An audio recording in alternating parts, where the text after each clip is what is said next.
자, 여러분들은 바이크를 왜 구매하려고 생각을 하십니까? 아니면 왜 필요하게 되셨습니까? 저 같은 경우에서는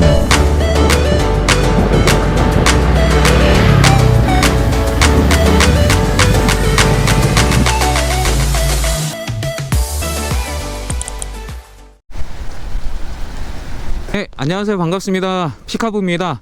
자, 오늘은 125cc 이거 모르고 사면 후회합니다 라는 주제로 잠깐 얘기를 나눠보고자 합니다. 주변에서 그런 질문들을 많이 하더라고요. 입문을 하려고 하는데 어떤 바이크가 괜찮을까, 어떤 기준으로 사야지 괜찮을까 라고 말씀을 하시는 부분들이 많아서 오늘 영상을 찍게 되었습니다. 눈이 너무 많이 와가지고 좀 주차장 안쪽으로 들어왔습니다. 여러분들에게 한번 질문을 드리고 싶습니다. 여러분들은 바이크를 고르실 때 어떠한 기준으로 선택을 하십니까? 저는 처음 입문을 시작했었을 때 솔직히 아무것도 몰라서 그 오토바이 최고속과 가격만 보고 시작을 했습니다. 125cc를 사시고 나서 후회하는 이유는요, 바이크가 안 좋아서가 아니라 내가 어떻게 탈지 생각하지 않고 샀기 때문인 경우가 굉장히 많습니다.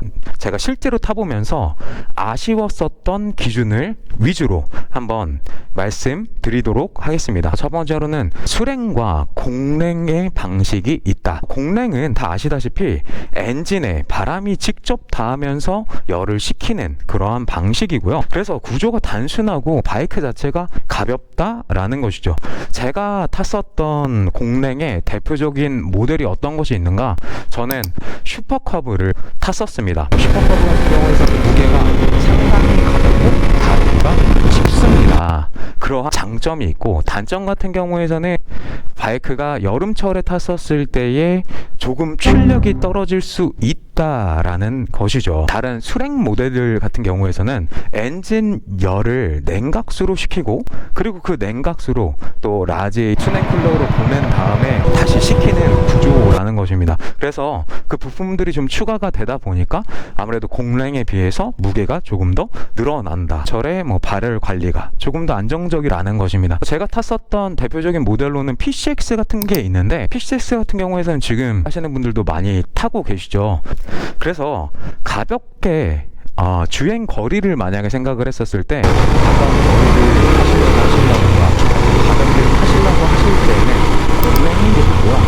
출퇴근처럼 좀 매일 일정한 거리를 가야 하고 좀 안정적인 출력을 원한다라고 하신다면 아무래도 순행식이 더 잘 맞을 수 있다라는 것입니다.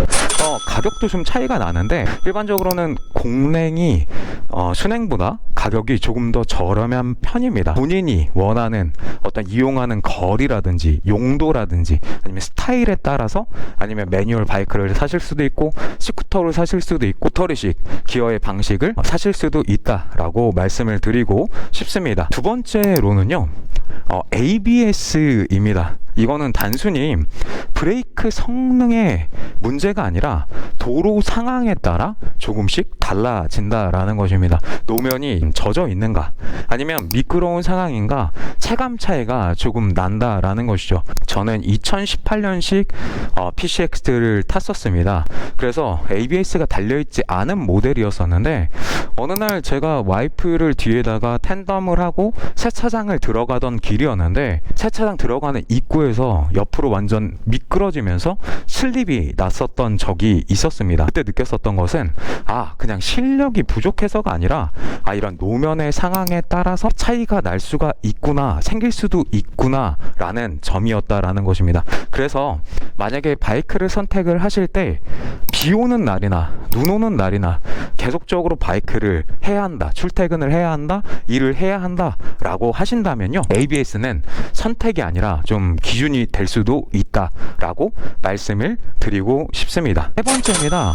보험비와 취등록 비용이 발생을 한다라는 점을 생각을 하셔야 합니다. 저도 바이크를 샀었을 때 항상 생각을 했었던 것은 바이크 그 순수 가격만 생각을 했습니다. 세를 생각하지 못한다던가 아니면 보험을 생각하지 못해서 바이크를 등록을 할 때 좀 당황을 했었던 적도 있었다라는 것입니다. 그 생각지 못했었던 돈이 나가는 거기 때문에 조금 아까운 생각이 들 때도 있습니다. 특히 만약에 25세 미만의 어떤 분들이 바이크를 처음 입문하셔서 처음 타신다라고 하신다면은 보험료가 좀 올라간다라는 것입니다.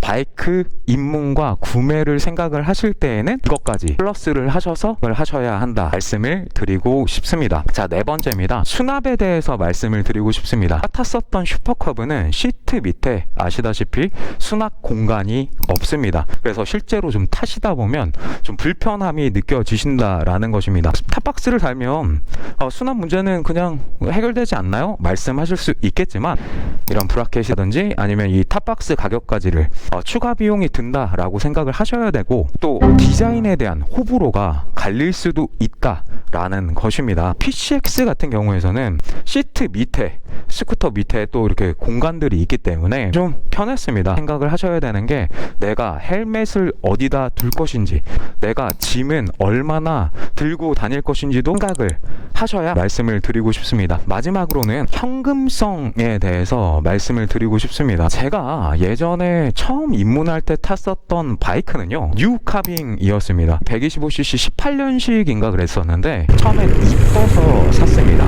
그러고 나서 다시 생각이 바뀌어서 다른 바이크로 바꾸려고 판매를 하려고 했었을 때 잘 팔리지가 않았다라는 것입니다. 그런데 반면에 PCX 같은 경우에서는 인기가 많은 모델들은 비교적 수월하게 판매가 됐다라는 사실입니다. 여러분들 만약에 125cc 사셔서 타시다 보면 바이크를 계속적으로 탈 수도 있고 아니면 다른 기종을 생각을 할 수도 있기 때문에 처음 선택을 할 때 현금성이 바로바로 될 수 있는가도 꼭 생각을 하셔서 구매를 하시기를 바랍니다. 이 바이크 같은 경우에서도 저희 이제 아버지가 포르자를 타시다가 바꾼 바이크입니다. 이거 같은 경우에서는 21년식 알파 스트림이라는 바이크인데 우양 혼다에서 나왔습니다. 근데 이 바이크가 생각보다 인기가 없습니다. 혼다 비전 110이라든지 아니면 아까 말씀드렸던 슈퍼커브라든지 똑같은 공랭식의 다른 모델들은 좀 인기가 있는 모델들인데 제가 이 바이크를 한 대 더 팔아봤거든요. 근데 그 바이크가 1년 동안 잘 팔리지가 않더라고요. 이 바이크 해봤자 한 지금 2000km 정도밖에 안 탄 새 바이크인데도 말이죠. 125cc의 바이크들은 굉장히 편합니다. 125cc는 충분히 좋은 선택입니다.